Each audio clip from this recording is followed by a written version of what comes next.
It's Platt, and today we try a twist on an Irish classic. That's next to Platt's Beer of the Week.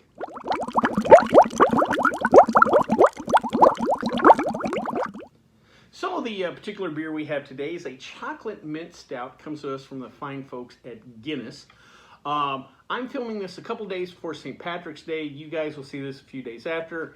We're just in the mood for St. Patrick's Day, so this obviously was a perfect choice beer-wise.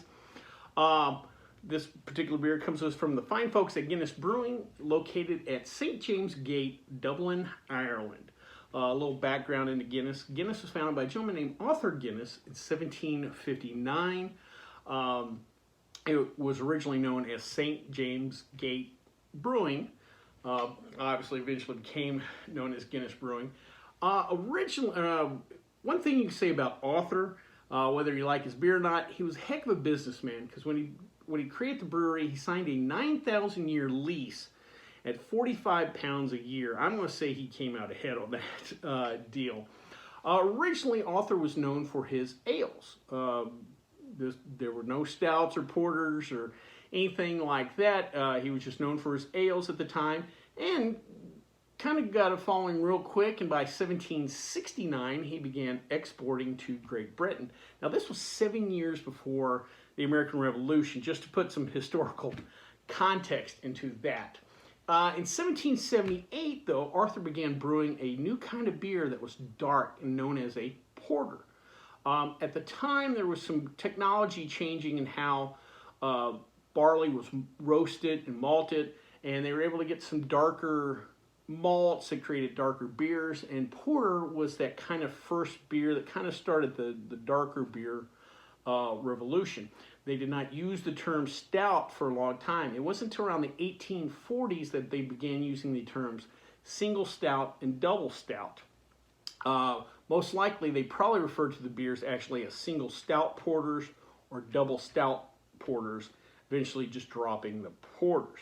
Now, the term at the time was used to describe the strength of the beer. However, today it's more in reference to the body and the color of the beer. We'll kind of touch on that in a little bit.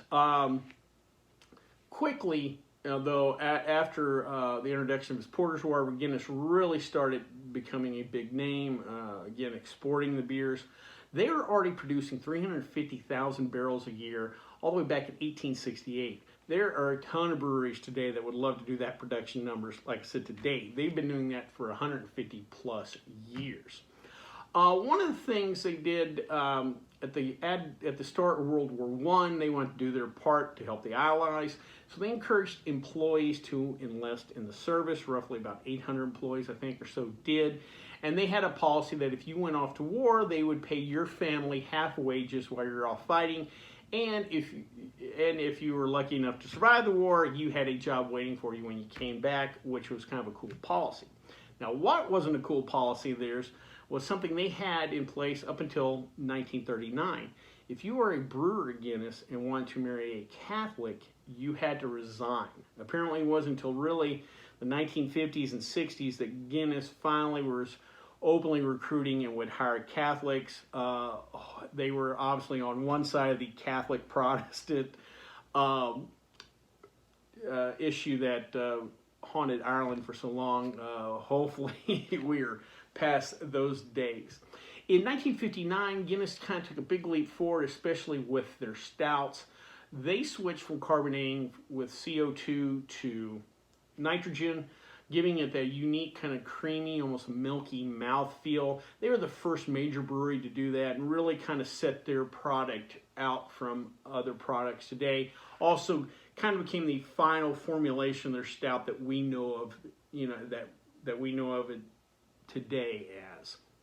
Another little fact about Guinness that I did not know till researching this, and I don't know why, I'm sure I've heard it, but it just, really sunk in now.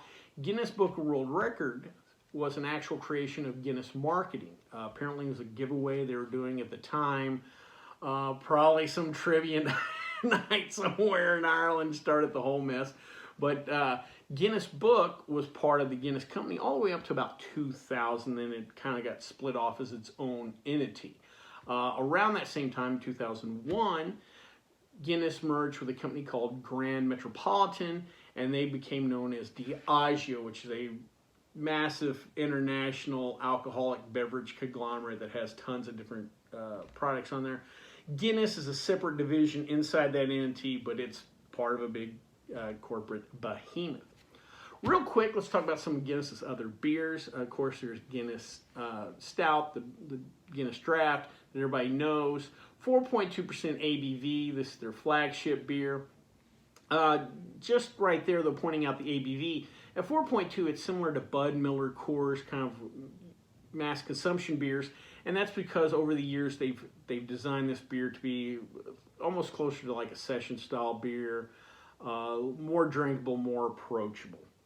Next is Guinness Extra Stout.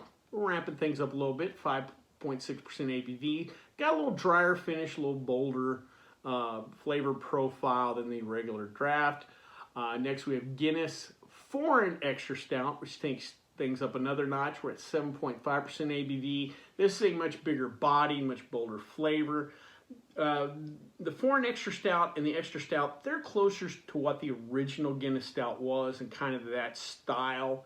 Again, the regular Guinness Draft has been designed, you know, in modern times to be more of a mass consumption style beer. Lastly, Guinness has come out with a nitro cold brew coffee. It's 4%. It's a blend of coffee and beer, basically. I know Pabst has a similar product, but I think Guinness, because they're known for stouts and the flavor profile of stout, I think that just works probably better as a product, you know, the combination of the two. Well, before we give this particular try, though, let's check out the stats.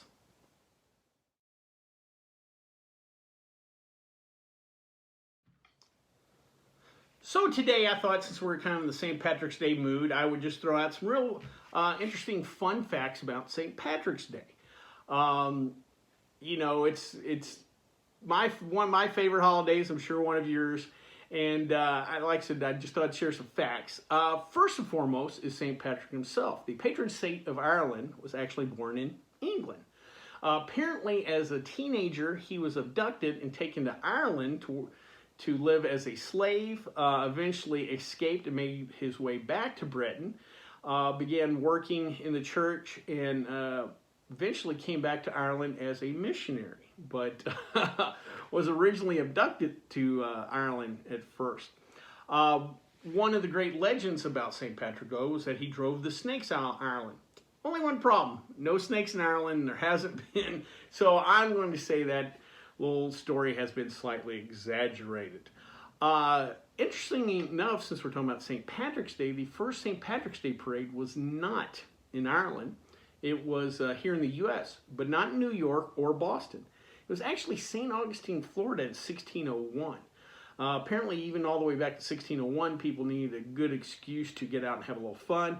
And the Europeans living in St. Augustine at the time decided this was now as good a time as any, and they had their first St. Patty's Day parade. It wasn't for another 100 years or so that we started having parades in New York and Boston. Lastly, corned beef and cabbage, the traditional meal for St. Patrick's Day, is actually a U.S. creation and not Irish. Apparently, the traditional meal in Ireland is ham and cabbage. The poor immigrants at the time here in the U.S. could not afford ham. Corned beef was a cheap cut of meat at the time, and they would actually boil it 3 times, the last time with cabbage, to kind of get rid of some of that brininess. An actual corned beef is pretty salty, and they would boil it multiple times to get rid of that brininess. So corned beef and cabbage is again, another U.S. creation. Well, enough about that. Let's drink a beer.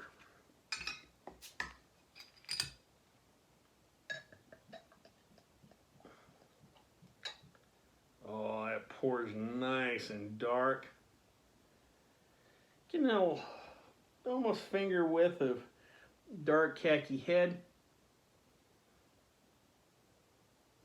I get a ton of maltiness, the dark malts, a little dark fruit. I'm not picking up any mint. Maybe a little chocolate on the nose. Let's give her a try. Oh boy, that is nice. Not getting a ton of mint, but man, that's just chocolatey. That's almost liquid chocolate pudding, like a dark chocolate pudding. You know,